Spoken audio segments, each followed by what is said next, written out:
Oke, Assalamualaikum warahmatullahi wabarakatuh. Selamat sore, warrior semua. Kembali ke podcast Keto Fitness, ya edisi kedua-dua. Ya, tadi Halo. kita ada banyak warrior yang sudah bergabung, dan terutama adalah narasumber kita kali ini. Kita akan bahas kali ini nggak sifatnya olahraga ya, tapi mungkin bisa nyambung olahraga juga ya Mbak Sari ya. Yes. Kita akan berbahas tentang ketofastosis dan Islam. Ya, silakan Mbak Sari. Ya, Assalamualaikum warahmatullahi wabarakatuh. Waalaikumsalam warahmatullahi wabarakatuh. Ya, di Rabu ini ya, tanggal 16 Februari 2022, kita juga pas banget di episode ke-22 Keto Fitness Indonesia, dan hari ini spesial. Kita kemarin-kemarin udah sering banget ya membahas mengenai kesehatan yang berhubungan dengan latihan beban. Nah, di sini kita mengundang salah satu admin Ketofastosis Indonesia, yaitu Ustadz Ar-Roni Walexa. Tepuk tangan dong. Yeay. Terima kasih. Assalamualaikum Ustadz. Waalaikumsalam warahmatullahi wabarakatuh. Waalaikumsalam. Ustadz Roni ini kalau dilihat dari perawakan dan penampilannya, kayaknya bukan asli Indonesia ya. Bule. Ya, Masya Allah, Ustadz Roni ini sepertinya blasteran gitu ya Ustadz ya? Dari kakek. Dari kakek, Allahu Akbar. Nah, Ustadz Roni, di sini tuh sengaja kita undang nih teman-teman, karena yang ada, ini saya hubung-hubungkan gitu ya, Mas Ebi kemarin udah japri, pengen undang Ustadz Roni, tapi temanya kita ingin membahas mengenai Islam dalam ketofastosis. Artinya begini Ustadz, ketika kita seumur hidup tidak pernah mengenal dengan protokol ketofastosis, tapi ketika saya juga belajar keto fitness gitu ya sama Mas Ebi, ternyata memang untuk mencapai sepertiga isi lambung itu nggak bisa cuma diisi dengan istilahnya daftar menu makanan seperti dulu sebelum ber-KF. Itu benar nggak Ustadz Roni? Nah, nanti kita bahas lebih jauh lagi. Mas Ebi, di sini juga ada Babe Sidik, dan juga teman-teman. Wah, Masya Allah nih, ada Mas Wulyo, ada Mbak Linda, ada Cece Tati juga. Pokoknya semua deh teman-teman di sini. Sebagian mungkin itu belum memulai ber-KF gitu Ustadz. Nah, Ustadz boleh cerita sedikit nih, mungkin dimulai dengan kenapa Ustadz Ar-Roni mau ber-KF, kemudian hubungannya dengan ibadah kita sebagai Muslim, dan juga apa benar nih kalau kita makan hewani yang sudah sering diajarkan oleh Wio dan juga Mas Ebi, itu bisa mencapai sepertiga lambung saja. Silakan Ustadz. Ya, Bismillahirrahmanirrahim. Assalamualaikum warahmatullahi wabarakatuh.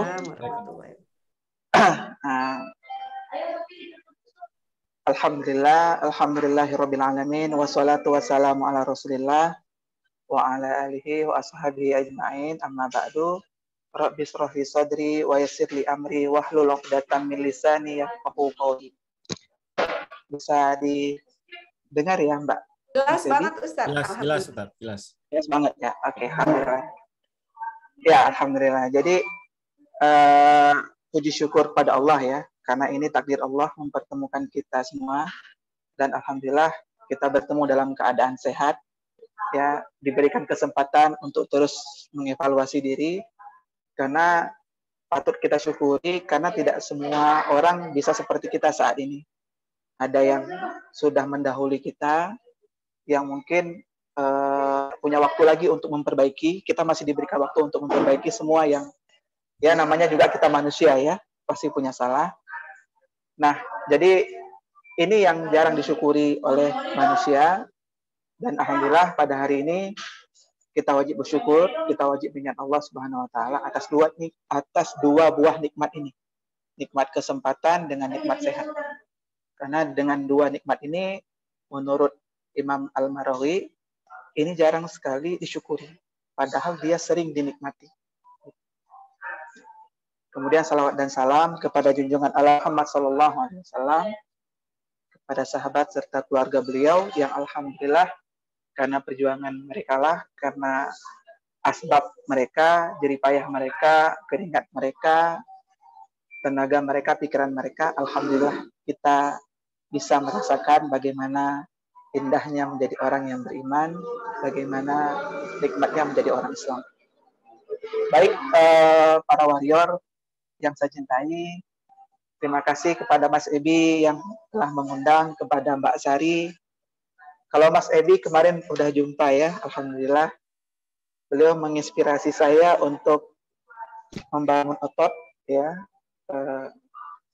Dan memang dalam beberapa riwayat Rasulullah itu memang badannya berkotak-kotak katanya, perutnya yang berkotak. Apakah six-pack kita nggak tahu ya, saya belum bisa memastikan karena memang Rasulullah itu ketika pernah diangkat perutnya itu memang berkotak gitu. Jadi ketika saya lihat Mas Ebi itu, saya teringat dengan riwayat itu, riwayat Nabi itu ya, ada Nabi perutnya seperti bergelembung gitu, saya berbentuk lah itu ya. Nah, jadi awal saya ber-KF dulu ya, sebenarnya saya ini guru ngaji biasa gitu ya. Memang alumni tafsir hadis di UIN Syarif dulu, Syarif Hidayatullah Jakarta. Alumninya walaupun melanglang buana kemana, itu ujung-ujungnya ya jadi guru ngaji gitu. Ngajar mengaji, ngajar tentang agama dan sebagainya. Nah, jadi pada awalnya memang kita jarang menyentuh hal-hal yang sifatnya teknis ya. Seperti misalnya kesehatan.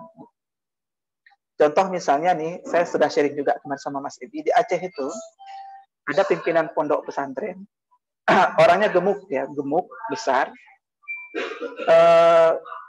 Ketika kita tanya, kami panggilnya Abu di sana ya, Abu atau Abi.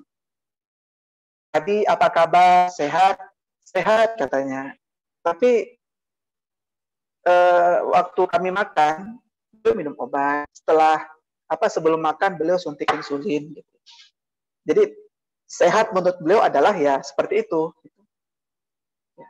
Jadi saya sering melihat memang teman-teman kita yang dari para dai, khususnya para guru-guru ngaji gitu, jarang menyentuh hal-hal yang sifatnya kesehatan itu seperti apa sih sebenarnya. Islam mengajarkan sehat itu seperti apa gitu. Nah, jadi ini yang sebenarnya saya juga termasuk seperti itu dulunya.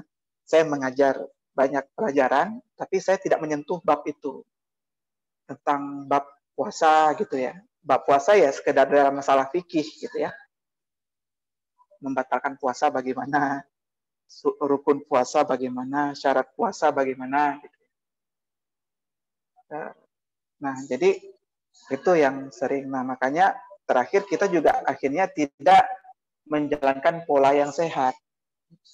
Saya waktu itu sempat obesitas dari 60 masa kuliah, setelah menikah itu naik jadi 90, 30 kilo naiknya. Itu diiringi dengan penyakit yang banyak gitu ya. Waktu itu saya kena, selain obesitas tuh ada GERD, anxiety, terus sinusitis, fatty liver gitu ya. Nah, jadi sampai ada satu orang teman saya, dia mendalami ilmu tasawuf ya. Dalam Islam itu ilmu akhlak, ya karakter. Sampai waktu puasa Ramadan itu ya. Saya berbuka puasa itu sebelum KF ya ditanya nih. Sebelum KF itu saya waktu buka Ramadan itu saya pakai makan mie satu piring besar itu pakai sambal saus pedas banget loh ya.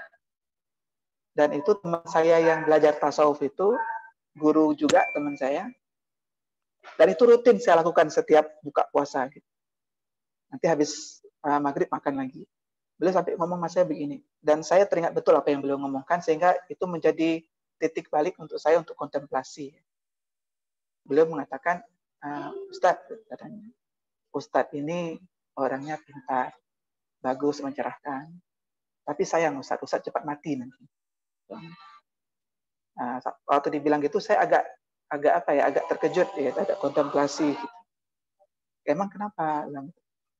Ustadz nyaman dengan cara begini makan. Saya sehari bisa makan 7 kali waktu itu. 7 kali bisa makan gitu ya. Karena memang keluarga kami ya keluarga yang banyak makan semua ya, termasuk adik-adik saya juga badannya besar-besar gitu ya. Dan saya juga waktu itu besar, 90 kilo. Nah, di situ saya titik balik. Kemudian tapi saya belum tahu cara baliknya bagaimana gitu ya. Belum ketemu sama ketofastosis, masih ketemu sama beberapa pola, sama beberapa metode yang lain gitu ya. Tapi yang pas ya dengan KF ini gitu. Nah, jadi 2 bulan saya ikut KF ini, alhamdulillah itu turun berat badan tuh 30 kilo saya turun. 2 bulan 30 kilo. Dan memang dibilang agak layu gitu ya. Agak layu, agak kurus gitu. Jadi posisi saya memang balik ke berat badan di masa saya kuliah dulu. Nah, jadi berat badan di masa saya kuliah dulu. Tinggi saya 165. Jadi balik ke posisi itu. Jadi ketika saya tapi walaupun kurus, tapi tenaga saya berlipat gitu ya, berlipat-lipat. Naik turun tangga dari lantai 1 sampai lantai 3, 7 kali, ya, itu napas masih teratur. Sedangkan murid-murid saya yang umurnya masih 17-18 tahun, naik turun tangga, itu udah ngos-ngosan, harus istirahat lagi gitu. Tapi saya masih bisa. Gitu. Nah, jadi itu awalnya saya ikut, dan alhamdulillah masih konsisten sampai sekarang ya. Saya juga udah lupa ya bagaimana rasanya nasi. Ya, nasi itu kayak mana rasanya saya juga nggak bisa menggambarkan lagi. Yang saya ingat ya kalau dicampur kuah lemak rasanya lemak gitu. Ya. Kalau dicampur rendang ya rasanya nasi rendang gitu. Tapi kalau nasi gitu aja kayaknya nggak ada rasa.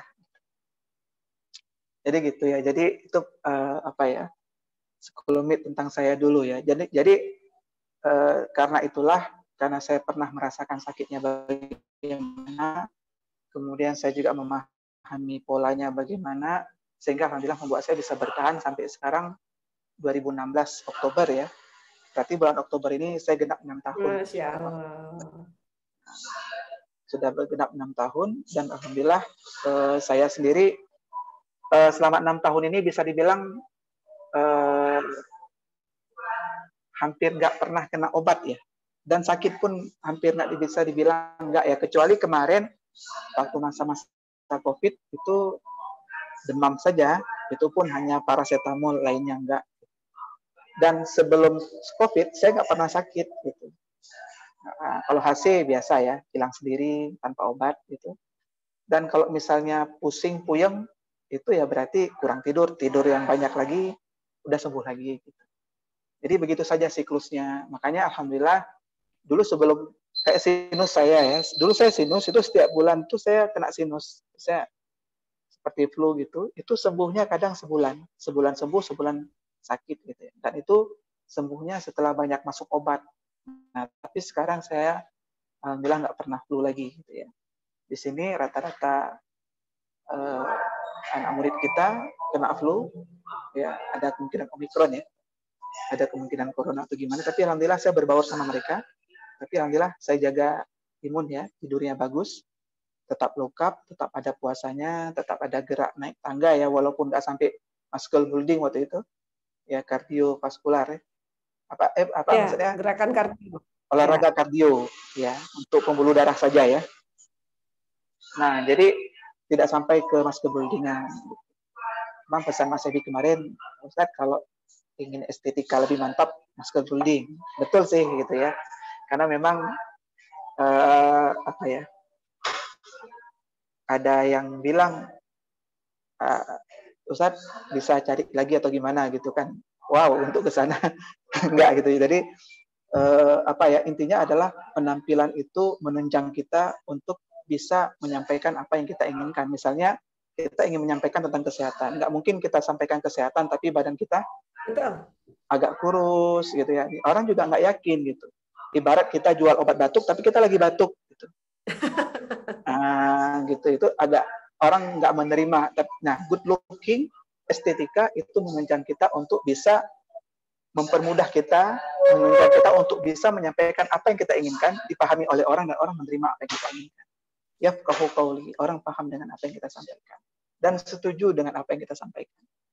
Oleh itu ya yang masukan Mas Ebi ke saya kemarin, alhamdulillah kami sebenarnya sempat lomba makan kemarin ya. Saya lihat Mas Ebi makan, saya juga makan gitu ya. Cuman saya tidak bisa menyamai Mas Ebi gitu ya. Ustaz nggak ngajak-ngajak nih. Karena Mas Ebi saya lihat ototnya sudah bagus ya, jadi demand-nya pasti lebih tinggi dari saya. Coba saya imbangi, ternyata saya masih kurang gitu. Tapi saya yakin Ustaz, nanti makannya udah banyak loh. Makannya udah banyak. Sekarang demand-nya latihan bebannya, Tat. Ayo, Tat. Siap. Boleh, mantap. Ya, jadi boleh nanti kita siapkan dumbbell-nya. Mohon dibantu ya. Ya, Tat. Mohon dibimbing. Ya.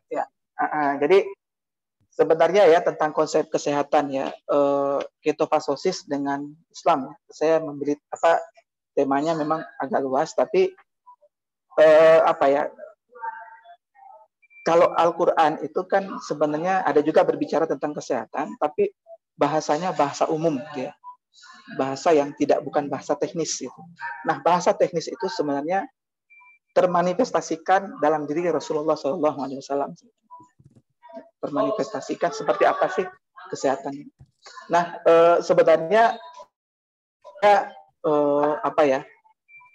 baca ada buku yang sebenarnya bisa dijadikan rujukan kita berdiskusi lebih lanjut, tapi saya sampaikan secara umum saja. Itu nama kitabnya Tibbun Nabawi. Tibbun Nabawi, pengobatan ala Nabi. Itu yang karang adalah Imam Ibnul Qayyim Al-Jauzi. Nah, saya buka dari ayat ini sebenarnya. Laqad kana lakum fi Rasulillahi uswatun hasanah liman kana yarjullah wal yaumil akhir wa dzakarallahu katsiran. Saya berangkat dari situ. Jadi telah ada pada diri Rasulullah SAW itu adalah uswah, contoh teladan yang bisa ditiru dari Rasulullah itu adalah tiruan yang baik. Jadi apa yang disampaikan oleh Allah Subhanahu Wa Taala, manifestasi terbaiknya itu adalah apa yang dilakukan oleh Rasulullah SAW. Nah, makanya kenapa demikian? Ya, karena memang ini pencipta sendiri yang ngomong gitu. Allah Subhanahu Wa Taala, pencipta kita semua, mengatakan bahwa Rasulullah itu sempurna, bisa ditiru dari segala hal.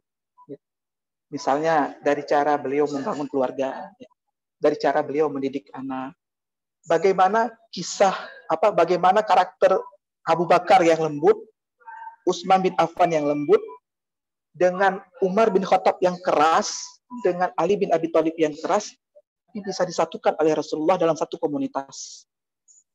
Itu bagi saya luar biasa. Gitu. Kemudian menyatukan antara suku Aus dan suku Khazraj di Madinah yang dulunya saling berperang, kemudian dipersahabatkan dengan Rasul. Sampai akhirnya mereka bisa mengomong gini ya, dengan Ansor, dengan Muhajirin juga, mereka bisa mengomong begini. Kalau kamu belum punya rumah, saya punya 2 rumah. Satu untuk kamu, satu untuk saya. Kalau kamu belum punya tanah, saya punya 2 tanah. Saya kasih kamu 1, saya 1. Yang dulunya berperang, bisa dibuat seperti itu. Malah ada yang lebih ekstrim lagi. Saya punya 2 istri. Kalau kamu mau, istri saya ceraikan 1, saya kasih untuk kamu belum dapat. Gitu. Kalau kamu nggak bisa cari istri misalnya, tapi kalau kita kan bisa cari semuanya. Istri nggak bisa cari suami dan sebagainya. Sampai segitu. Nah, tiru-tiru inilah yang maksudnya Rasulullah itu bisa ditiru dari segala aspek, termasuk tentang kesehatannya. Tentang memimpin negara udah pasti ya. Itu sudah luar biasa. Malah ada tuh Michael Hart. Michael Hart itu seorang Yahudi, tapi agamanya Kristen. Dan dia menulis 100 orang paling berpengaruh di dunia. 100 orang paling berpengaruh di dunia. Itu nomor 1-nya. Dia letakkan Nabi Muhammad SAW. Nomor 1, Nabi Muhammad SAW. Nomor 2, Isaac Newton. Penemu hukum gravitasi. Yang ketiga, dia taruh Yesus Kristus atau Isa alaihissalam. Nah, ketika ditaruh nomor 1, itu banyak tuh teman-temannya yang protes ya, karena beliau juga orang yang taat gitu. Protes kenapa, bla bla bla gitu. Dijawab sama Michael Hart dalam bahasa Inggris, ada teksnya ya, saya lupa teksnya, terjemahannya lebih kurang begini. Saya telah banyak melakukan penelitian tentang manusia yang satu ini. Saya buka referensi dari berbagai macam bahasa, dari berbagai macam literatur, dan kesimpulan saya mengatakan bahwa dia adalah makhluk yang paling sempurna, makhluk yang tidak ada kelemahannya, makhluk yang bisa ditiru dari segala hal. Dan dia adalah manusia yang paling suci yang pernah saya tahu. Nah, jadi jangankan kita sebagai muslim, yang non-muslim pun mengakui. Nah, kita kembali ke dasar ya, tentang kesehatan tadi. Kita ingin coba melihat bagaimana sih Rasulullah itu dikatakan sehat. Dalam kitab Zadul Ma'ad, dalam kitab Tibun Nabawi itu, Ibnu Qayyim mengutip beberapa riwayat, itu Rasulullah selama hidupnya cuma 2 kali sakit. Rasulullah dalam hidupnya cuma 2 kali sakit. Sakit yang pertama adalah sakit karena diguna-guna. Ya, ada seorang Yahudi yang dia ragu, ini betul nggak Nabi? Gitu. Sempat nggak suka dengan Nabi, tapi dia ingin buktikan kalau Nabi biasa kalau kena guna-guna nggak apa-apa, gitu ya, atau nggak ada efek atau nggak membahayakan lah. Nah, ketika dikenakan dalam bentuk minuman, ya, dalam bentuk minuman itu Rasulullah sempat sakit ya, tapi nggak lama. Kemudian Rasulullah baca surat Kul 3 kali, ya, yang beberapa bacaan-bacaan lainnya, sehingga Rasulullah sembuh. Jadi Rasulullah dalam hidupnya cuma 2 kali sakit. Ya, nggak lama sakitnya, sebentar saja. Yang kedua, beliau sakit ketika menjelang ajal. Nah, ketika menjelang ajal itu, Ibnu Abbas justru memberikan pendapat yang berbeda. Sebenarnya Rasulullah itu bisa hidup lebih daripada itu. Tapi ketika turun ayat idza jaa nasrullahi wal fathu wa ra'aitan nasa yadkhuluna fi dinillahi afwaja. Itu dalam surat dalam surat An-Nasr yang 5 surat terakhir dalam Al-Qur'an ya. Idza jaa nasrullahi wal fathu wa ra'aitan nasa yadkhuluna fi dinillahi afwaja. Banyak para ulama mengatakan, oh itu berarti Fathu Mekah, tanda-tanda Islam akan berkembang. Tapi Ibnu Abbas mengatakan bahwa itu adalah tanda-tanda Nabi mau diambil nyawanya. Karena kenapa? Ketika sudah datang pertolongan Allah, ngapain lagi Nabi hadir? Nabi udah cukup tugasnya, berarti udah selesai, udah paripurna. Makanya setelah turun itu ayat, nggak beberapa lama Nabi sakit. Dan sakitnya itu nggak tahu penyebabnya kenapa. Nah, ini asbab yang sengaja Allah ciptakan supaya beliau bisa meninggal. Gitu ya. Jadi, itu saja Rasulullah sakit. Sebelumnya enggak ada. Lainnya enggak ada. 2 kali. Sekarang di antara kita, berapa kali kita sakit? Umur Rasulullah itu 63 tahun ya, lebih kurang. Ini yang di sini ada umur 40, 30, 50. Berapa kali sakit dalam umur 50? Nggak terhitung, Ustadz. Nggak terhitung. Nah, coba kita cari referensi lain. Ada nggak manusia yang hidup di bumi ini atau di zaman modern ini yang punya sakit dengan 2 kali dalam hidup? Walaupun dia berumur 40 tahun. Kalau ada, berarti dia masih kalah dengan Rasulullah. Belum bisa dijadikan sebagai rujukan. Ada yang lebih pantas lagi untuk kita jadikan rujukan, yaitu Rasulullah Sallallahu Alaihi Wasallam. Nah, gitu ya. Itu katakan sehat Rasulullah ada 2 kali. Yang kedua, Rasulullah itu kuat menjalani rutinitas setiap hari. Dulu tidak ada motor, tidak ada mobil, tidak ada jalan aspal. Dari masjid jalan pakai kaki gitu ya. Sekarang rata-rata orang kan pakai kendaraan gitu ya. Dulu jalan. Bahkan Rasulullah sebelum ke masjid sempat jalan ke beberapa rumah sahabat untuk mengajak ke masjid. Nah, gitu. Rasulullah membagi waktu itu 3. Pertama, 1/3 harinya untuk Allah, 1/3 harinya itu untuk masyarakat, 1/3 waktunya itu untuk keluarga. Jadi dalam 3 hal ini, itu Rasulullah rutin lakukan. Dan Rasulullah itu kuat dalam melaksanakannya. Pujian-pujian terhadap Rasulullah sebagai seorang yang kepala negara, seseorang yang bisa menjaga amanah, ya, seseorang yang bisa jujur, bisa dipercaya, itu semua harus ditunjang dengan kesehatan yang prima. Banyak orang kadang amanah nggak jalan karena kesehatannya nggak prima. Bukan karena dia nggak jujur, tapi kadang kesehatan juga mendukung kita untuk bisa menjalankan amanah yang diberikan. Kalau sakit, amanah pasti terkendala. Kemudian Rasulullah itu juga ketika melakukan aktivitas berat gitu ya, Rasulullah itu kuat gitu ya. Rasulullah itu pernah menang gulat dengan juara gulat di Madinah gitu. Ya. Menang gulat dengan juara gulat di Madinah. Padahal Nabi nggak dikenal juara gulat. Gulat itu kan adu fisik sebenarnya ya. Ya. Adu fisik. Ya. Full contact body, Ustaz. Apalagi kan gulat zaman dulu itu kan nggak banyak seni ya, nggak banyak gerakan. Yang penting bisa jatuhin orang aja udah beres gitu. Ya. Bisa ngunci gitu. Tapi Rasulullah bisa menang. Gitu. Nah, jadi itu yang membuat saya unik, memang harus dikaji ya. Kok bisa begitu Rasulullah gitu? Nah, gitu. Sebenarnya ini bisa jadi bahan skripsi, tesis atau disertasi tentang apa? Tentang bagaimana kehidupan Rasulullah. Nah, itu yang ketiga. Yang keempat, Rasulullah itu bukan seperti kita. Kita sehari 3 kali makan. Makan besar namanya. Belum ngemil ya. Belum ngemil. Rasulullah itu kadang satu hari itu nggak makan. Bukan Rasulullah nggak ada uang. Rasulullah uangnya banyak. Rasulullah punya unta merah namanya. Unta merah itu unta paling mewah saat itu. Rasulullah punya. Kalau sekarang mungkin Porsche ya. Mobil Porsche. Mobil Sultan lah gitu ya, Ustaz. Ya, mobil Sultan. Dan itu bisa dihitung sama jari siapa yang punya pada masa itu. Dan Rasulullah punya. Tapi kenapa Rasulullah nggak makan? Pertama memang makanannya nggak ada. Uang ada, tapi makanan nggak ada. Musim kemarau dan sebagainya.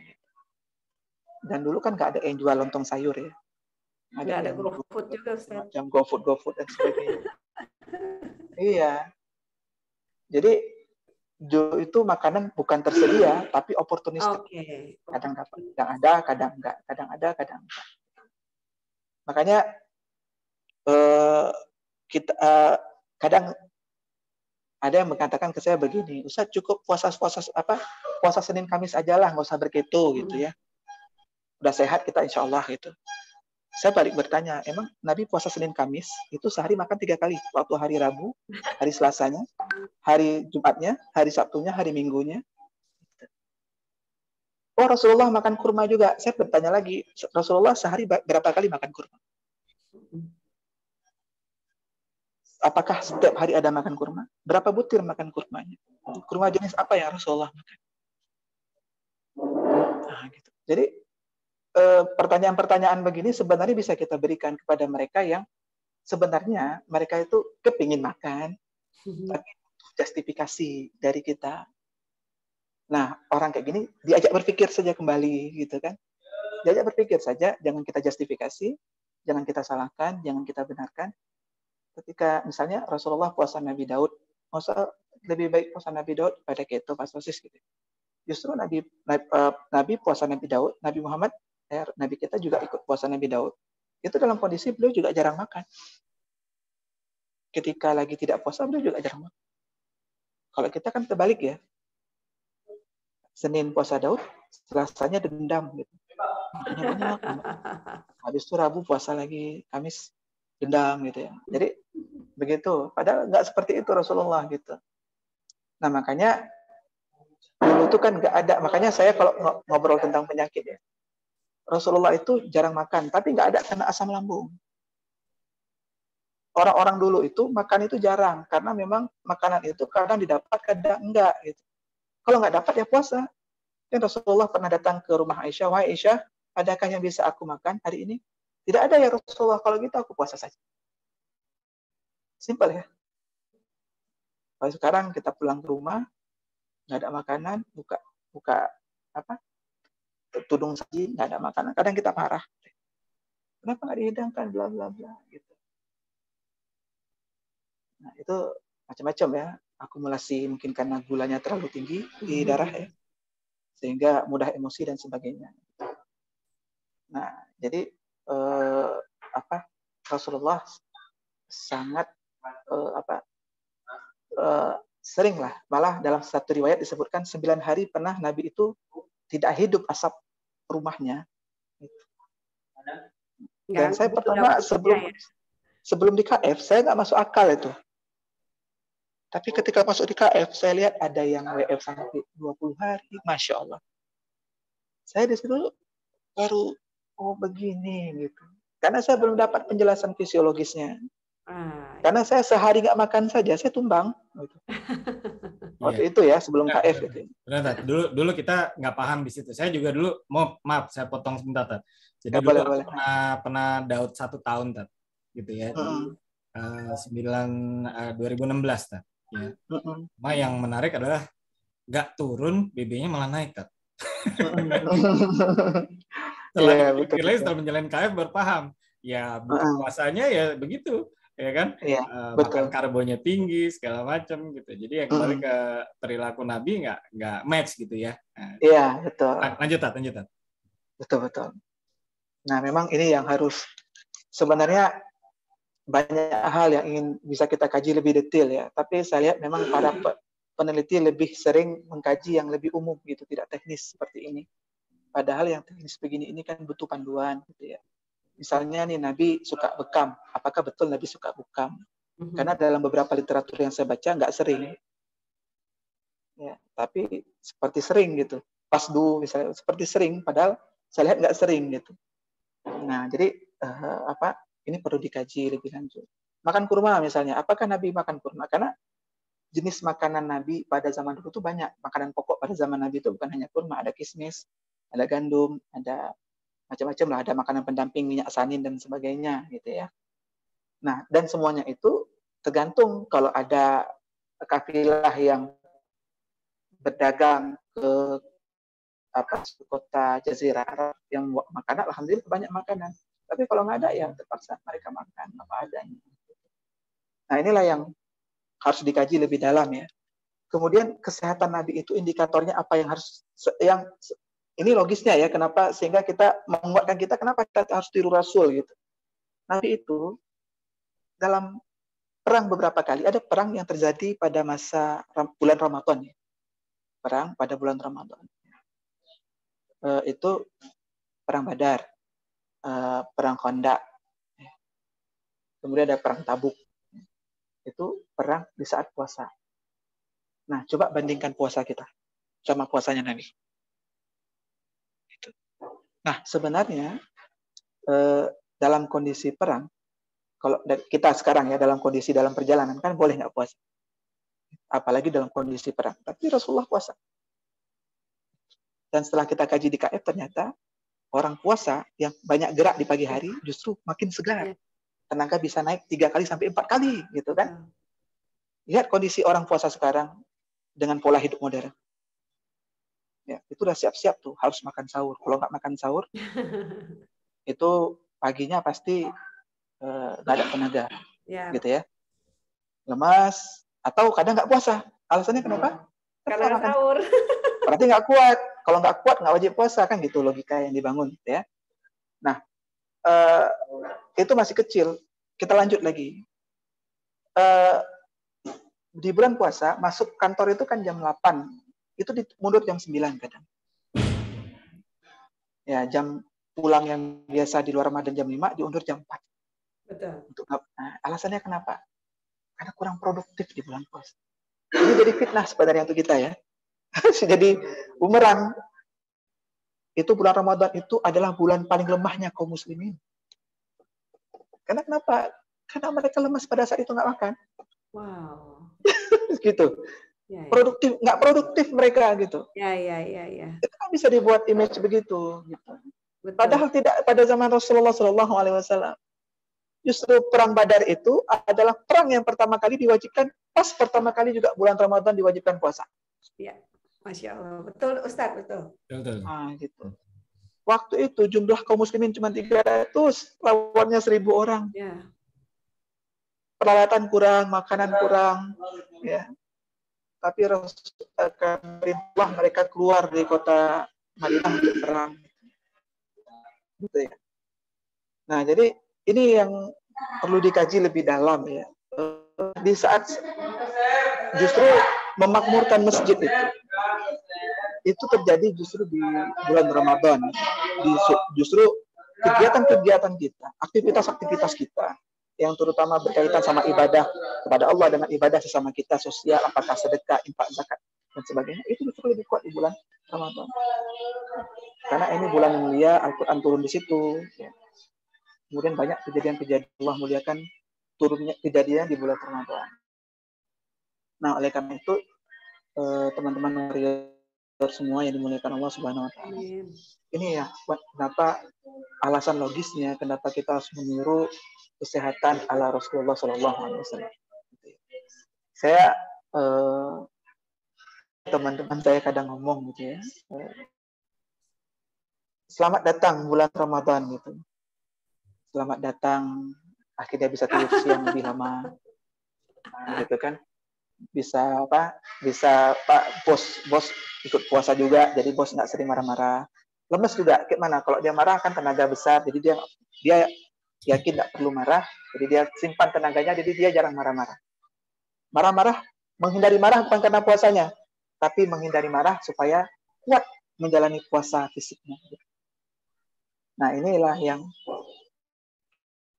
apa yang perlu kita rubah mindset kita di KF itu makin banyak ibadahnya, makin kuat fisiknya, makin banyak aktivitas, banyak menghasilkannya. Kalau THR nggak dapat dari perusahaan, THR bisa kita cari sendiri, apakah berjualan, ya betul Ustaz. Dan sebagainya gitu. Nah itu dia ya. Jadi ini yang kenapa Rasulullah kita harus tiru Rasulullah ya. Kemudian ini ya saya catat-catat aja sedikit ini sebenarnya. Ketofastosis ini saya kan tentang biomolekulernya kan para dokter lebih paham ya. Ya, jadi inti ketofastosis itu kan ada 5 sebenarnya. 5 pilar ya yang kita sering sebut 5 pilar nenek moyang.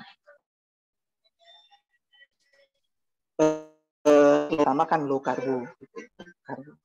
Nah, jadi rendah karbohidrat. Saya sebenarnya kenapa harus low kan gitu? Kenapa harus low karbo? Jadi tenaganya dari mana? Kan banyak pertanyaan-pertanyaan. Gitu. Sebenarnya dalam hal ini saya khusus kepada Muslim ya. Tapi saya lihat kemarin di Google, saya ada lihat Google tentang ada beberapa rumah sakit di Jerman itu pakai bahasa Inggris ya. Itu tulis di pelang di tempel-tempelan dinding itu ada tulisan 1/3 untuk makanan, 1/3 untuk air, 1/3 untuk itu. Tapi mereka nggak menyebut itu hadis. Ya. Tapi saya itu inspirasi dari hadis. Cuman mungkin mereka nggak tahu cara menyebut hadis itu kayak mana, ada riwayatnya, ada itu mereka nggak tahu. Wallahu alam. Tapi itu menginspirasi mereka. Dan mereka tempel di dinding-dindingnya. Gitu. Oh. Nah makanya di Jerman itu teman-teman saya yang kuliah di Jerman ngomongnya gini, kami kalau sakit di sana justru nggak dikasih obat. Misalnya sakit flu, demam itu nggak kasih obat. Tapi apa? Pulang tidur, puasa selesai. Nah, kadang gampang aja disuruh pulang sama dokternya. Padahal udah antri lama gitu sampai ke dokter. Kamu nggak perlu obat, pulang tidur aja. Kalau di sini kan langsung Panadol, Dekogen dan sebagainya. Resep obat ya? Enggak. Resep obat. Malah di sini karena mungkin standar ya. Saya kemarin ada teman satu sakit kepala, satu sakit perut. Pergi ke puskesmas gitu ya. Waktu pulang obatnya sama. Saya tanya sama saya bilang ya percaya aja, saya bilang gitu kan. Kalau ada apa-apa kan berobat lagi, saya bilang gitu. Saya kan nggak mungkin paparkan tentang KF ke beliau ya. Jadi saya ikuti aja apa tuh prosedurnya gitu kan. Nah jadi saya selalu mulai dari kalimat 1/2 lambung. Kan hadisnya kan bunyinya gini ya. Ma mala'a adamiyun ya wi'an syarran min batni bihasbi talatin yukimna sulbah. Ini dalam beberapa kitab ada, kitab Tirmizi ada, kitab Ibnu Majah ada, kitab Ahmad ada, kitab hadis ya. Ini sudah masyhur hadisnya. Mamala'a. Jadi di sini Rasulullah mengatakan bahwa perut itu dari semua yang ada pada manusia ini, perut itu yang sering sekali manusia isi dengan hal-hal yang paling buruk. Gitu. Dari semua anggota tubuh ini saya langsung terjemahkan secara apa? Saya jelaskan secara rinci ya, karena terjemahannya begini. Mamala'a adamiyun, dan tidaklah umat Nabi Adam itu, anaknya Adam, cucu-cucu Adam, semua pengikut Adam, kita ini manusia, mengisi perutnya itu sesuatu yang buruk. Nah, secara garis besarnya adalah semua dari apa yang Allah berikan kepada kita, yang paling jelek, yang sering kita isi, itu adalah perut. Ya, betul. Karena kenapa? Karena kalau kita doyan, kita kadang nggak bisa berhenti. Makanya ketika udah ngomong begini, Rasulullah mengatakan, hendaklah engkau makan hanya beberapa suap saja. Berapa suap saja. Kalau nasi berapa suap? 30. Kalau tangannya segini, nah itu bisa 3 suap gitu ya. Tapi kan nggak muat. Gitu ya. Nah, ini saya sampai teknisnya begitu kan. 3 suap. Tapi kalau tangannya begini gitu ya, tangannya segini. Gitu. Nah, ini 3 suap gitu. 1 atau 2 atau 3 suap paling banyak lah gitu. Talatin, karena di sini disebut 3. Tujuannya kalau kamu doyan ya, sebelum doyan ya, saya ulangi lagi ya, ketika makanlah hanya 1, 2 suap atau 3 suap saja. 3 suap. Tujuannya untuk apa? Tujuannya untuk menegakkan sulbi, tulang belakang ini ya. Supaya kita jangan bungkuk gini, tegap. Tegap. Jangan bungkuk. Jadi emang ada hadisnya ya, sebenarnya.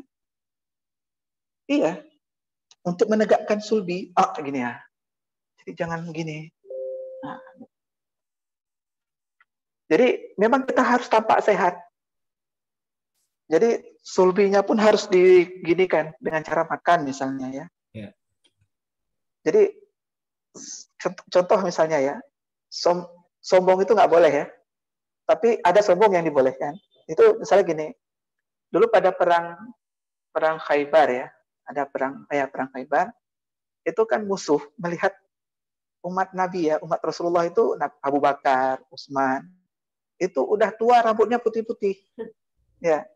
Jadi musuh lihatnya, musuh kita udah tua-tua, udah lemah-lemah, udah bau tanah, bahasanya gitu. Kayaknya kita mudah menaklukkan orang Islam gitu kan.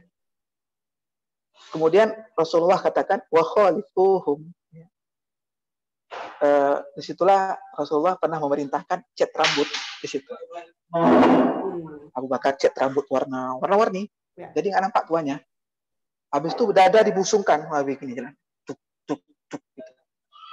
Jadi harus nampak sehat gitu. Makanya kami sepakat bareng sama Mas Edi, ya, kita juga nyuplik apa dikatakan Mas Dio. Jangan nampakkan kelemahanmu di depan manusia. Selalu nampakkan kelebihanmu di depan manusia. Nampakkan kelemahanmu hanya kepada Allah Subhanahu wa taala di sepertiga malam, atau ketika kamu bertemu dengan Allah di waktu salat atau di waktu doa. Karena ketika kamu nampakkan kelebihanmu di depan manusia, itu akan menginspirasi orang untuk meniru kebaikan-kebaikan darimu dan akan menjadi amal jariah bagimu ketika kamu tidak berada lagi di dunia ini. Amin. Nah, kita sepakat. Jadi tampil prima gitu ya. Makanya di sinilah kemarin lahir apa semacam semboyan ya, waktu saya pribadi. Makan itu untuk bertahan hidup. Bukan hidup untuk makan enak-enak. Ya, gitu ya. Nah, jadi memang perilaku manusia modern sekarang kan beda-beda ya, teman-teman warrior. Dulu kita masih ingat nggak tahun 80-an ya? Saya kan kelahiran 85. Ya Allah, mudah banget Ustadz. Ya, masih umur 37. Wow. 37. Beda ya. Ini kita bandingkan aja. Oke. Pada zaman dulu itu, kita kan waktu kecil itu, kita kalau di rumah kita itu kan nggak ada, hampir tidak ada WC. Ya. Rumah di kampung ya, atau di daerah kota juga sebagian gitu.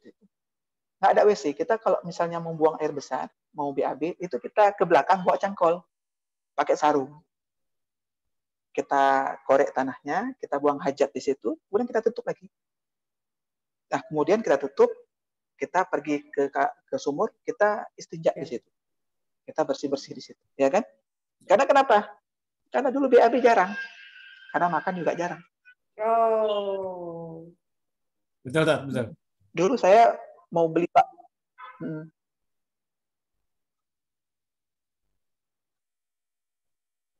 Lanjut, Ustaz. Lanjut, Tat. Ya.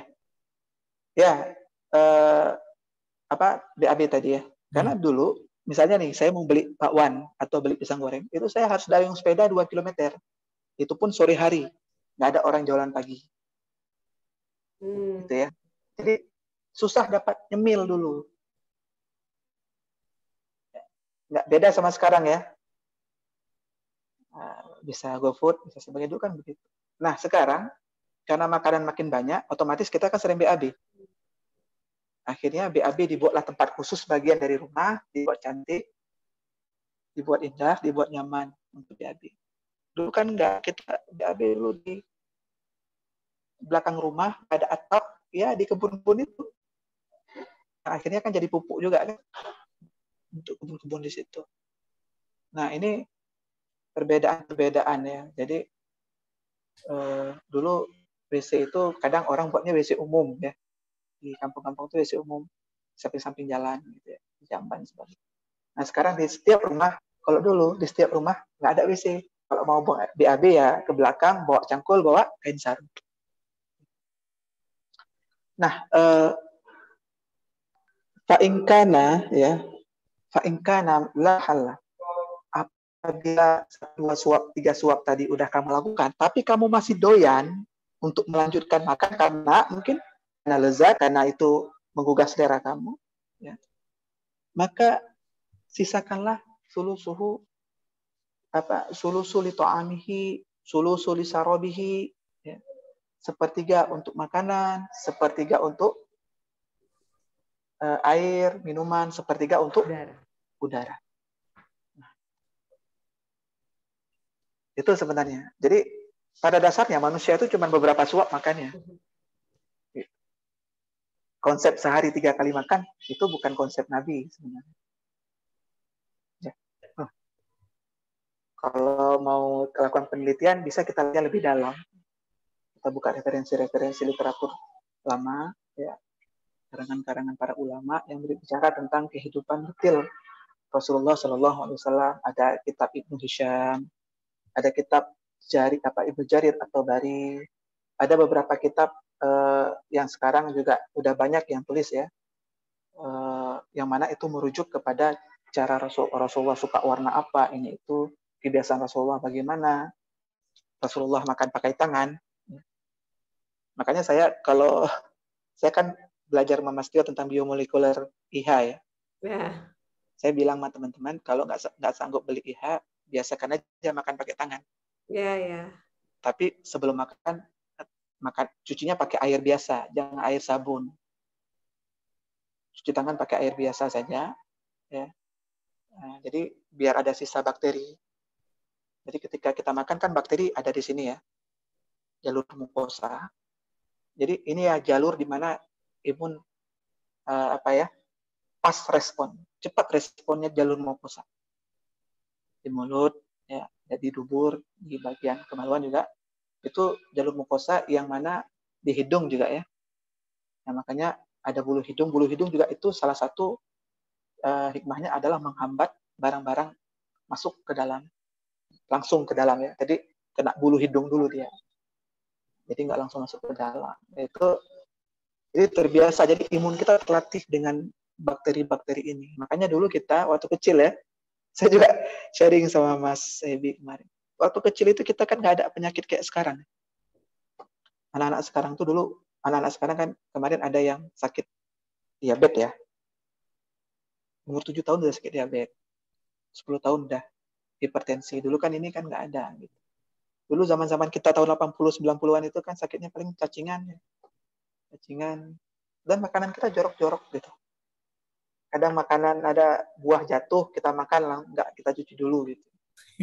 Nah sebenarnya itu melatih imun itu. Makanya kita main hujan kita nggak sakit. Iya. Dulu Main lumpur hujan-hujanan. kita nggak sakit. Iya, dulu hujan-hujanan pakai Hujan-hujanan. hujan-hujanan kan. Iya, gitu ya. Nah, jadi dulu kita nggak ada vaksin-vaksin ya. Ya. Sekarang kan karena sangat steril, makanya vaksin sekarang harus ada karena ya memang imun nggak terlatih. Zaman modern ini imun anak kita nggak terlatih, nggak boleh main hujan, dikurung di dalam rumah, nggak boleh kemana-mana. Saya dulu dari kecil itu pergi pagi pulang sore. Ayah kerja dari pagi, saya juga keluar main-main. Nggak tahu main kemana. Nanti ayah pulang, saya juga pulang. Kadang pulang baju penuh lumpur dan sebagainya. Kena marah biasa gitu kan dulu anak-anak. Gitu. Nah ini kebiasaan yang sebenarnya pola modern ini ada lagi. Makanya oleh karena itu Rasulullah biasakan pakai tangan. Itu sebenarnya hanya lihat tanda kutip di ujung jari-jari ini. Ini sudah diteliti ada bakteri yang membuat imun kita itu pas respon. Ketika ada virus lain masuk, dia respon. Masalahnya sekarang adalah ketika virus masuk di anak-anak kita sekarang, imunnya nggak respon karena nggak terlatih. Nggak terlatih dengan alam. Ya. Makan pakai sendok kadang, Allah alam bisawab, yaitu penelitian sederhana saja. Nah, kemudian itu yang jadi saya selalu pertanyaannya adalah dengan apa bisa kita isi sepertiga lambung? Karena lambung itu kan ukurannya lebih kurang 1 liter ya. Nah, sampai 1 liter segini.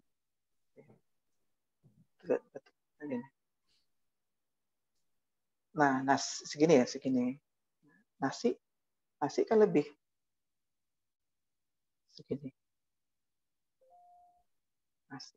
Belum pakai sambalnya, belum pakai kuahnya, sayurnya, telurnya, dagingnya gitu.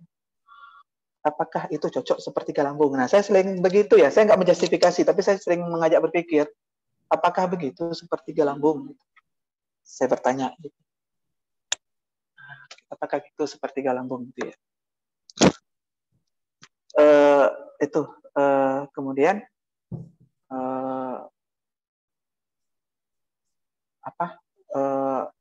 antara lambung sama usus kan ada katup pilorik gitu ya. Yang mana katup itu dia orang dalam dunia medis sering dibilang katup pinter.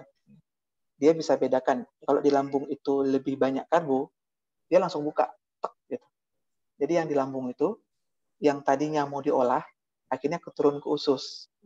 Makanya orang yang makan nasi dia nggak lama dipertahankan di lambung karena memang nasi itu tempat olahnya bukan di lambung tapi di usus. Nah, jadi kebuka. Nah, jam 10 lapar lagi. Iya. Nah, makanya dalam acara-acara penataran, acara-acara kantor-kantor ada istilah coffee break. Iya. Nah, ada istilah coffee break. Memang di saat itu minta lagi karena kosong lambungnya. Nah, gitu. Coffee break tapi kue 4 itu sama dengan 1 piring nasi juga. Nah, kue 4, 3 itu sama dengan 1 piring nasi juga. Nah, kemudian udah masuk ke lambung, terbuka lagi karena dia bukan protein atau lemak, terbuka lagi jam 12 lapar lagi. Jam 1 lapar lagi. Nah, yang kita masukkan makanan juga nasi lagi. Nanti jam 3 kebuka lagi. Turun lagi makanan dari lambung ke usus. Lambungnya kosong lagi, minta lagi coffee break, sorry. Nah, begitu juga sampai malam. Jam 10 makan Indomie gitu ya. Nah, jadi saya waktu saya GERD itu saya coba ya. Saya udah baca protokol, saya coba gitu. Makan saya belum strike, belum full menjalaninya. Waktu itu pertama kali saya coba 1 hari sebelum full, saya coba pagi makan ayam 3 potong ya, ayam 3 potong, kenyang alhamdulillah karena besar-besar. Itu saya menunggu tuh kapan naik asam lambung, kapan, memang setiap 2 jam naik gitu ya, NC juga naik. Tapi setelah saya makan 3 potong itu, saya beraktivitas, ketemu sama kawan, sore sampai sore. Sore saya sadar, alhamdulillah nggak muncul gejala GERD-nya. Gitu. Nah, dan laparnya nggak muncul, padahal tadi pagi makan jam 7, tapi sampai jam 6 saya belum lapar. Dan saya baru sadar, saya nggak mengalami apa-apa. Nah, malamnya saya nggak tidur itu, saya baca protokolnya, saya telepon waktu itu Mas Tio, saya telepon Mbak Eva Badru waktu itu. Ya. Alhamdulillah mereka sabar ya dengan saya waktu itu. Nah, jadi besok strike langsung. Mulai. Strike ya, langsung ikut protokol ya Ustaz? Ya. Tapi waktu itu kan, waktu awal-awal itu amunisi cuma 2 saya waktu itu. PCO sama teh hijau aja. IH baru sampai hari ke-7. Gitu ya. Dan alhamdulillah 3 potong ayam itu saya lanjutkan besoknya sambil saya jalan KF ya. Jadi malamnya mulai besok pagi saya nggak makan, jam siang makan, jam 12 makan, itu 3 ayam saya makan. Habis itu saya nggak makan lagi sampai malam, sampai jam 8. Itu pun saya nggak lapar sebenarnya, tapi saya makan karena tutup jam makan ya refill 3 ayam nih. Nah, besok pagi saya nggak makan. Ada hasil memang, tapi saya alhamdulillah enak gitu. Dan pada saat itu saya betul-betul terkejut, kenapa ya kok nggak lapar-lapar gitu. Padahal cuma 3 potong ayam, nggak besar juga ya, kecil-kecil juga, sedang lah gitu. Kok nggak lapar-lapar, sudah sampai 10 jam kok nggak lapar-lapar, asam lambung kok nggak naik-naik. Nah, jadi disitulah mulai saya meyakini bahwa inilah rahasia sepertiga lambung itu. Gitu. Jadi kenapa karena memang itu protein ya. Protein itu kan olahnya di lambung. Jadi karena katupnya melihat katup piloris tadi melihat bukan karbo, jadi dia tetap menutup, nggak buka gitu. Jadi ayam itu walaupun kita nggak kunyah hancur, dia akan hancur diolah dan lama waktu olahnya di situ. Dan itulah fungsi lambung sebenarnya. Nah, jadi olah di situ pakai cairan pepsin, ya. Kemudian asam empedu, asam lambung itu ada 5 ya. Semuanya dikumpulkan, diolah sampai jadi air. Jadi yang daging-daging tadi itu jadi air, kering. Jadi air, kemudian baru dilepas oleh katup piloris, masuk ke usus hanya menyerap saja, tidak mengolah. Oke. Ustaz, nah, itulah mempermudah. Allah alam. Ini kita juga nggak ngeh loh, ternyata penjelasan Ustadz Roni ini luar biasa dan waktunya itu udah sampai hampir-hampir habis. Itu seperti magnetik banget gitu loh ceritanya dan testimoninya Ustadz Roni. Ustadz, ini ternyata banyak dari kolom chat ini untuk bertanya langsung ke Ustadz. Silakan. Kita boleh langsung masuk ke pertanyaan ya Ustadz? Boleh. Nanti lain kali kita sambung kapan-kapan ya. Ini kita baru bahas satu. Kayaknya Mas Ebi kayaknya kita bikin nanti podcast khusus Ramadan yuk. Boleh. Ramadan kita podcast lagi ya, Tati? Setuju banget. Boleh, insyaallah. Karena memang kalau kita sebagai KF Warriors gitu ya, family by lifestyle, apa yang disampaikan Ustadz Roni itu kok kayaknya kena banget ke hati gitu. Kayak so related gitu. Makanya tadi ketika Ustadz Roni cerita turun sampai 30 kilo, itu di tahun 2016 ya. Aku juga belum kenal dengan KF, aku baru kenal 2017. Nah, yang menarik tadi itu Ustadz Roni cerita mengenai kita ubah mindset ketika mau memasuki bulan Ramadan. Karena pada saat zaman Rasulullah itu banyak yang malah saatnya kita serang nih umat muslim nih, karena bulan puasa mereka nggak makan, lebih lemah. Nah, ini berhubungan juga nih dengan mind setting secara nggak sadar. KF Warriors udah mulai deg-degan nih Ustaz. Kan sekitar 40 hari lagi nih ketemu bulan Iya. Ramadan. Nah, kalau dari Ustadz Roni gimana nih menyikapi teman-teman KF Warriors yang belum pernah mungkin ya menjalani ketofastasis di bulan Ramadan? Silakan Ustadz. Ya, memang banyak anjuran ya.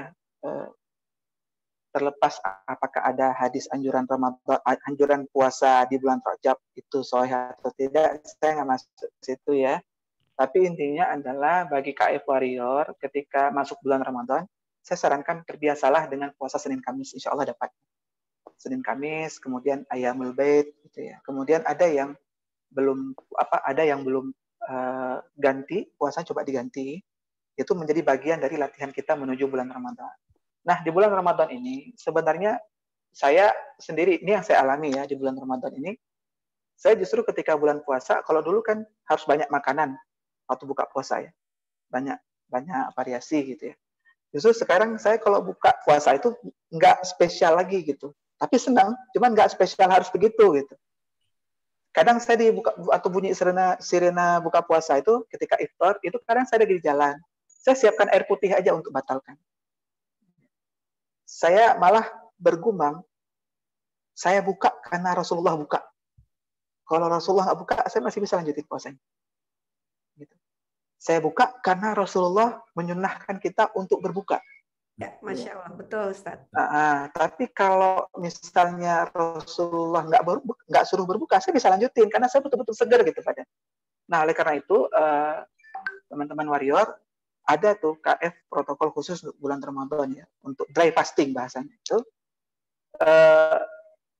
Kita ambil sunnahnya, tetap kita ambil sunnah sahur, walaupun hanya air putih. Saya kalau pagi itu air putih aja minum. Sebelum sahur, sebelum subuh saya minum air putih. Nah, sebelum sahur saya minum air putih saja, dan jangan minum kopi, jangan minum teh hijau di situ. Oke. Maaf Tat, kalau buat warrior pemula gimana Tat? Yang baru adaptasi, kan biasanya ada masa transisi tuh Tat. Jadi dalam Ramadan kira-kira gimana? Ya, sebenarnya bagi sebelumnya tadi kata Ustadz. Ya. Sebelumnya. Jadi sebelumnya begini. Jadi dia ketika udah mulai warrior, sebenarnya gini, ketika dia sudah KF itu bagusnya dilakukan ketika 2 minggu sebelum Ramadan. Ya, dimulai terus. Nanti kan udah mulai ketosis, walaupun belum deep ya. Udah mulai ketosis. Nah, kalau ada nanti Senin Kamis, dibiasakan aja puasa begitu. Nanti bulan Ramadan itu biasa, nggak ada ngaruh lagi. Justru makin enak, makin sehat, makin mudah gitu ya.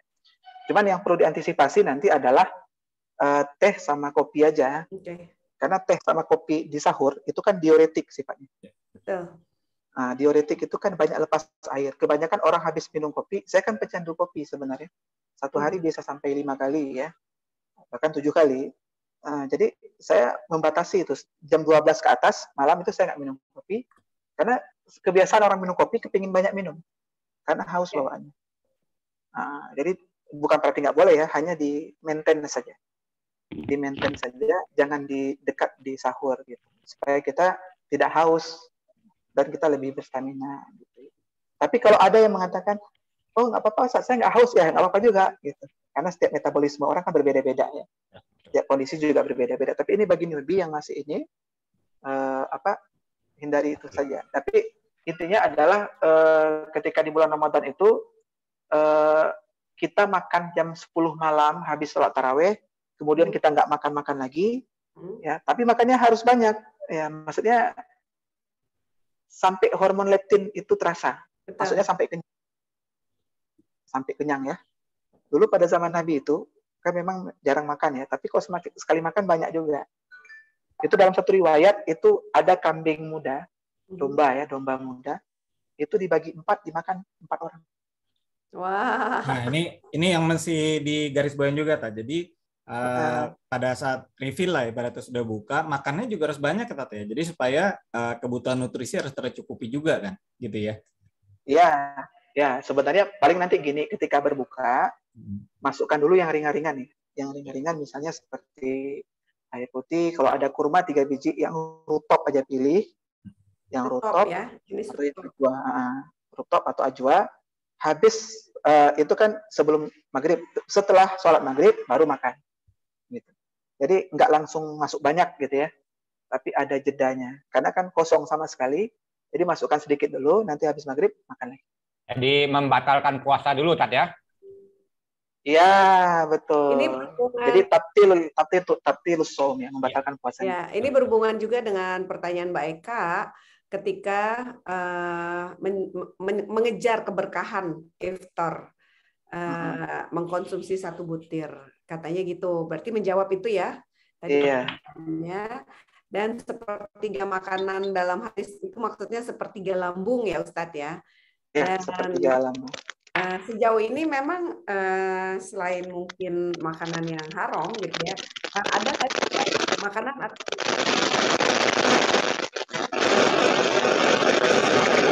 gangguan ya Ustaz? Ya, Ustaz. Iya, ada daftar makanan atau minuman yang dihindari nggak dari Rasul? Makanan atau minuman yang dihindari oleh Rasul? Sebenarnya kalau yang diharapkan jelas ya. Maaf Ustadz, ini sepertinya terganggu. Ustadz, audionya ini agak trouble, Tat. Audionya berubah. Oh ya. Belum Ustadz, belum. Coba nggak pakai mic. Itu mungkin handsfree ya Ustadz ya? Ya, nggak pakai handsfree coba. Ya. Teman-teman sepertinya ada gangguan sedikit. Gratis ya, Ustadz Roni. Jadi memang kalau tadi yang paling berkesan banget gitu ya, ketika penjelasan Ustadz Roni, berbuka puasa sebenarnya pada saat azan tuh Ustadz sih masih kuat, nanti aja deh gitu. Tapi berbukanya itu karena mengikuti anjuran dari Rasulullah untuk cepat-cepat berbuka puasa. Jadi kalau teman-teman ada yang merasa, oh ternyata aku puasa nih udah sejak jadi kayak warriors, jadi lebih kuat, jangan juga gitu ya kan, jangan ditunda-tunda juga. Ya, itu Dan itu kalau jadi maksudnya buka puasa kemudian refill ya habis itu habis ya. macam, nah itu juga tetap harus dilakukan gitu. Jadi apalagi terutama bagi warrior yang baru, mungkin baru sebulan ber-KF gitu ya, yang belum artinya dalam posisi fat adaptatnya mungkin masih belum full banget. Nah, itu mesti transisi kan, mungkin pada saat masih transisi itu masih ada proses lah gitu ya. Nah, ini mesti diperhatikan juga ya bagi teman-teman warrior yang baru mulai ber-KF. Tapi intinya adalah seperti tadi Ustadz Roni bilang, nggak perlu khawatir, dan mungkin sekarang kalau yang tadinya nggak biasa saum Senin Kamis, nah mungkin bisa mulai gitu ya, Mbak Sari ya. Gitu. Ya, pas lagi puasa ayamul bait, terus udah ya. gitu Senin Kamis, atau kita yang masih mengkodok ya untuk membayar hutang puasa, itu coba dilakukan dari sekarang supaya nanti nggak ada kendala pas di bulan suci, kita sudah lebih mulus untuk melakukan puasa wajib, puasa Ramadan itu. Jadi kalau saya begini Mas Ebi, silakan, awal saya dulu jalannya KF, itu saya sejak awal melatih puasa lebih panjang, lebih panjang ya. Nah, kalau sudah terbiasa itu mudah. Nah, kemudian ada trik-trik buat teman-teman yang masih baru atau yang punya masalah dengan kesehatan ya. Coba taati dulu 5 pilarnya. Sudah taat 5 pilarnya, otomatis adaptasi itu lebih cepat ya. Kita lebih cepat ketosis. Kalau kita sudah ketosis, mau refill jam berapa aja itu tinggal diatur gitu, tinggal disetting gitu. Nah, jadi di sini saya sering ya, mungkin juga via Japrian, mungkin juga di grup ya, saya sering menganjurkan dilatih perpanjang puasa. Perpanjang puasa ini ya, salah satu tujuannya adalah untuk kita menghadapi Ramadan ini gitu, supaya di Ramadan kita lebih mudah gitu. Oke. Ya. Terima kasih. Kalau sahurnya gimana, Be? Kenapa? Sahurnya gimana untuk sahur? Kan saya ini tahun pertama berketo buat saya Ramadan ini tahun pertama gitu. Nah itu sahurnya saya apa minum air putih doang atau gimana gitu deh. Ya, Sahur itu silakan. sebetulnya kalau saya pribadi ya seperti yang Ustadz Aroni tadi anjurkan, hanya mengikuti sunnah untuk mendapatkan sunnah. Jadi walaupun dia cuma minum air putih aja tidak masalah. Tapi dengan syarat ya, waktu dari akhir kita refill ya, usahakan benar-benar kenyang gitu. Jadi pada saat kita dalam berpuasa itu untuk tenaga nggak kurang. Cuma kecukupan hidrasi ini harus dijaga gitu. Jadi apa yang seperti dikemukakan oleh Ustadz Aroni tadi itu sama seperti yang saya jalani gitu. Saya tahun berapa kemarin itu sempat lebih ada 1 tahun juga saya melakukan puasa Daud. Itu seperti itu juga yang saya sempat ya Dek Sari juga saya kasih semacam Excel-nya. Jadi saya buat data saya data puasa saya gitu loh. Jadi saya harus mengikuti begini. Lah itu saya tidak pernah sahur untuk makan, cuma saya sahur untuk minum, mendapatkan sunnah sahurnya gitu. Jadi tapi mungkin, ya itu harus makan di akhir refill itu benar-benar bagus. Ya. Jadi yang sampai jam 8 malam itu ya, Bu, ya. maaf. Ya. Sampai jam itu. Kalau yang aku lihat dari protok memang dianjurkan pada saat sahur itu mengisi elektrolit dan cairan tubuh. Namun kalau memang karena baru pertama, boleh dicoba. Mungkin 7 hari pertama kita refill hewani, mungkin ditambah telur, terus kaldu, terus air garam. Tapi nanti selanjutnya coba telurnya nggak usah dimakan. Jadi hanya kaldu, air minum, air garam. Dan ingat tadi penjelasan dari Ustadz Roni, yang memicu diuretik, pengeluaran cairan terlalu banyak, seperti kopi, teh hijau, itu sebaiknya. Ketika tubuh sudah memberikan sinyal jalan puasa, dry fasting, artinya betul-betul seperti puasa umat Islam gitu ya di bulan Ramadan, itu lanjutkan. Kalau memang mencari keberkahan sahur, ya udah isi dengan minum cairan, air garam, air putih, dan kaldu. Gitu Mbak Dede ya tadi ya kalau nggak salah ya. Ya, oke. Kayaknya Ustadz Roni ada masalah trouble di jaringan ya. Oke, jadi intinya teman-teman tadi sudah dapatkan gambaran ya. Jadi bagi teman-teman yang mungkin baru ber-KF ya, jadi KF itu sesuai banget gitu ya dengan ajaran Islam. Jadi artinya sepertiga lambung, terus kemudian puasanya. Jadi kita membiasakan tidak sering makan gitu ya. Nah itu apalagi dengan konsep autofagi yang mungkin teman-teman juga sudah belajar gitu yang baru. Nah mungkin bagi yang newbie mungkin belajar lebih detail tuh tentang autofagi gimana. Nah sehingga bisa lebih paham lagi gitu. Jadi intinya kembali lagi sama halnya seperti dulu aku mulai ber-KF adalah pada saat melihat konsep fasting gitu ya. Nah, memang yang aku ingat adalah bahwa Nabi Muhammad itu ada perang Badar yang dalam kondisi puasa gitu ya. Nah, jadi sebenarnya waktu itu juga aku berpikir kalau misalnya dulu Nabi aja bisa gitu ya, berarti memang ada suatu sumber tenaga lain yang bukan gula gitu kan. Karena kalau misalnya puasa kan tentu saja sumber tenaganya beda dong gitu kan. Nah, ini menjawab mungkin kegalauan dulu ya kalau berpikir bahwa harus makan dulu baru kuat dan sebagainya. Ternyata kan enggak juga. Nah, ternyata ada sumber tenaga lain dari lemak, which is itu keton, ya, yang ternyata justru malah bisa mensuplai energi ke otak itu 24 jam secara konstan. Nah, gitu. Nah, ini makanya terutama bagi teman-teman warrior yang baru gitu ya, yuk belajar gitu, mau main lagi konsepnya, ya ber-KF itu bagaimana, 5 pilar itu bagaimana, ya, dan apalagi kita nggak sampai 30 hari ya, udah Ramadan ya Mas Ari ya. Nah, jadi udah mulai siap-siap nanti kita Ramadan gitu. Jadi bukan hal lagi nanti biasanya kalau dulu kita Ramadan kan 3 hari pertama kelingan tuh, ya kan? Adaptasi. Ya, itu menjawab bahwa ya memang kelingan itu bagi orang yang sering makan karbo, yang nggak pernah saum sunnah Senin Kamis gitu ya. Nah, selalu makan karbo tinggi. Nah, itu menjawab bahwa pada saat Ramadan memang dilatih bahwa untuk mengurangi karbohidrat secara total. Tapi permasalahan di era modern sekarang, ya kan, begitu buka puasanya hajar lagi karbonya, betul nggak?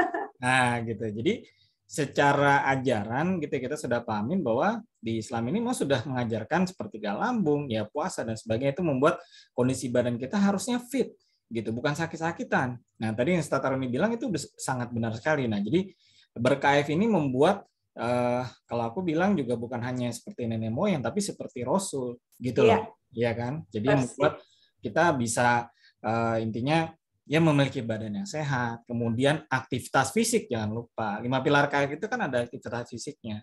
Nah, makanya kenapa harus olahraga dan sebagainya. Nah, mungkin aku tambahkan di sini adalah pada saat nanti misalnya olahraga gimana sih di Ramadan? Nah, olahraga sebenarnya yang bagus adalah ya karena kita keringetan dan sebagainya. Kalau misalnya tahan olahraga, aku tidak sarankan olahraganya di pagi hari ya, karena itu dry fasting, kita tidak minum sama sekali dan sangat tidak. Atau mungkin nanti kita buat podcast. Kita buat podcast khusus lagi, Mbak. Kita bahas lagi nih, ya, kayaknya kita bahas lagi lebih detail ya, gimana olahraga di bulan Ramadan. Ya karena itu akan ada banyak bahasan lah gitu ya. Nanti kita bikin podcast lagi ya. Tapi intinya adalah pada saat ini kita belajar dari Ustaz Roni bahwa berKF itu sangat sesuai gitu ya dengan ajaran Islam, memang kita mengikuti sunnah Rasulullah. Nah, kurang lebih kayak gitu Mas Ari. Yes. Dan kalau memang masih mengaku umat Rasulullah, kita nggak punya alasan lagi untuk tidak kuat, sehat, dan fit seperti Rasulullah.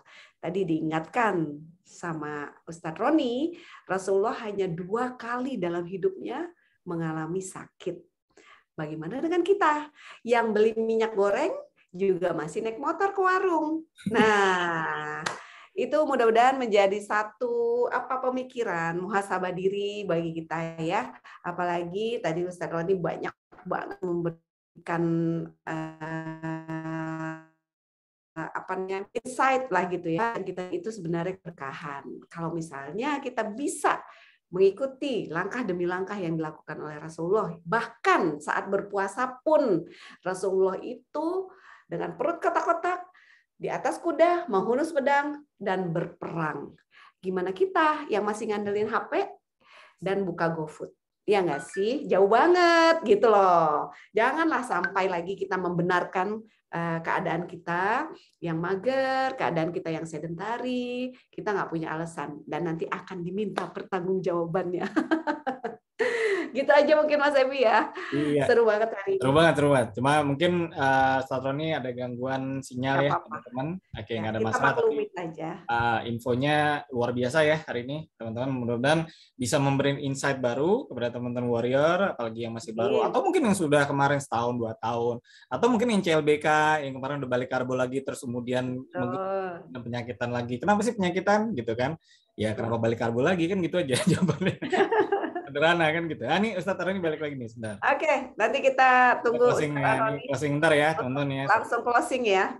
Ya, ntar dulu. Ya langsung gitu ya teman-teman ya. Nah, Assalamualaikum, sore Ustaz. Oke, bentar. Iya, ada gangguan tadi ya Tat ya? Habis baterai. Oke.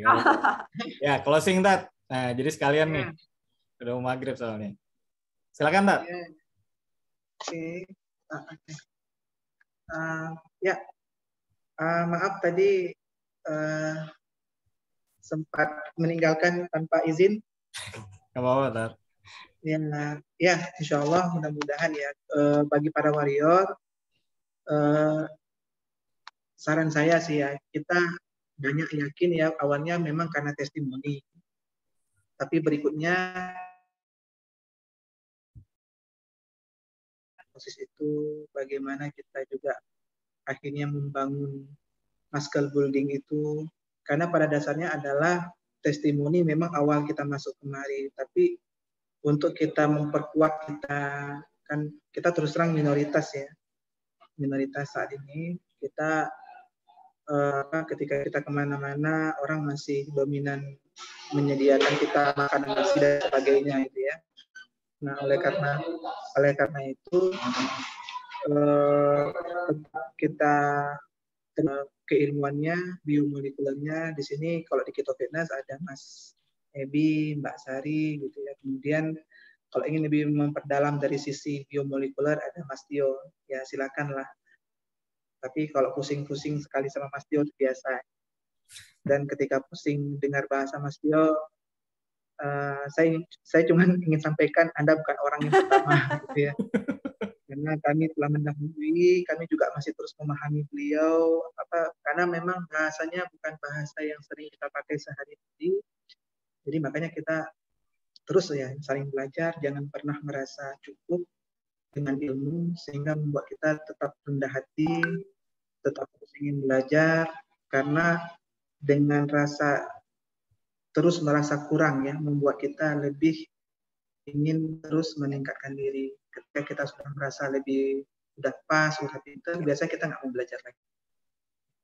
Nah oleh karena itu tetap terus memperdalam ilmunya. Banyak para senior yang insya Allah siap membantu, dan saya jamin mereka yang siap membantu adalah mereka yang sabar karena kadar gula dalam darahnya rendah, oksigennya tinggi.